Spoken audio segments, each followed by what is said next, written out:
Car brands ఇండియాని వదిలేసి వెళ్ళిపోయినాయి. సో, ఏ కార్ బ్రాండ్స్ వెళ్ళినాయి అంటే ఫస్ట్ వచ్చేసి షెవర్లెట్. షెవర్లెట్ అనేది మన ప్లస్ సింబల్ అంటూ మనకు ఉండేదనమాట. ఆ కార్ బ్రాండ్ 2017లో అదొక అమెరికన్ కార్ బ్రాండ్ అది. సో, అదేంటంటే 2017లోనే ఇండియాని వదిలేసి వెళ్ళిపోయినాయి. ఎందుకంటే వాళ్ళ దగ్గర ఏదైతే డిజైన్స్ కానీ చాలా పూర్‌గా ఉండే, సర్వీస్ కూడా సరిగ్గా ఉండని పరిస్థితి. సో, అలాంటి సిట్యుయేషన్స్ వాళ్ళ సేల్స్ కూడా బాగా డ్రాప్ డౌన్ అయిన పరిస్థితి చూశారు. సో, అందుకనే 2017లో షెవర్లెట్ అనే కంపెనీ వెళ్ళిపోయింది ఇండియాని వదిలేసి. And next Ford. ఫోర్డ్ ఎంత మంచి సక్సెస్ అయిందో మనందరూ చూసాం. ఫోర్డ్ అనేది ఎక్కువ స్పోర్ట్ గానీ, ఇంకోటేంటే యాస్పైర్ గానీ, ఎండీవర్ గానీ ఇలాంటి మంచి మంచి కార్స్ ఇక్కడ ఉన్న మంచి మంచి బిజినెస్ అవుతుంది. సో, కానీ ఫోర్డ్ అనేది కొంచెం వాళ్ళ సేల్స్ అనేది అక్కడ డ్రాప్ డౌన్ అయిన పరిస్థితి చూశారు.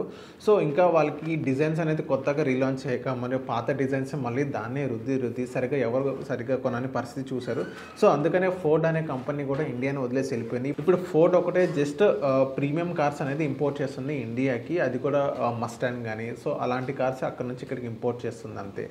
అండ్ నెక్స్ట్ వచ్చేసి fiat car engine next level ఉండిద్ది అది. ఈవెన్ ఆ ఫియట్ పుంటో కనుక మీరు చూసుకుంటే ఆ డ్రైవింగ్ ఎక్స్పీరియన్స్ ఆఫ్ రోడింగ్లో కానీ నెక్స్ట్ లెవెల్లో ఉండేది. కానీ ఆ ఫియట్ కార్ డిజైన్స్ కన్నా పాత డిజైన్స్, అక్కడ సర్వీస్ కూడా సరిగ్గా ఇవ్వని పరిస్థితి. సో, అక్కడ కూడా అన్సర్టెనిటీస్ చాలా ఉన్నాయి. సో, ఫియట్ బ్రాండ్ కూడా ఇండియాని వదిలేసి వెళ్ళిపోయింది. అండ్ నెక్స్ట్ లాస్ట్ ఏంటంటే Datsun. Nissan company sub brand Datsun. Even Datsun and Nissan company రెండు పక్కనే ఉంటాయి చాలా షోరూమ్స్లో.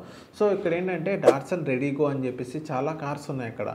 సో, వాళ్ళ దగ్గర డిజైన్స్ అనేది చాలా తక్కువ ఉంది. ఇంకోటి అంటే సర్వీస్ కూడా సరిగ్గా ఇవ్వని పరిస్థితి.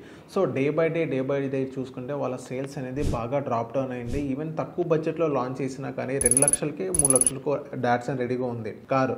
సో, తక్కువ బడ్జెట్లో లాంచ్ చేసినా కానీ వాళ్ళు సరిగ్గా కరెక్ట్ సర్వీస్ ఇవ్వని పరిస్థితి. సో, అందుకనే డాట్సన్ కూడా ఇండియాని వదిలేసి వెళ్ళిపోయింది. సో, ఇవన్నీ మొత్తం ఫారిన్ బ్రాండ్స్ ఇండియాని వదిలేసి వెళ్ళిపోయినాయి. కానీ సుజుకి కానీ ఈవెన్ ఈ హ్యుండై కానీ మొత్తం ఇండియా మొత్తం రూల్ చేస్తుంది.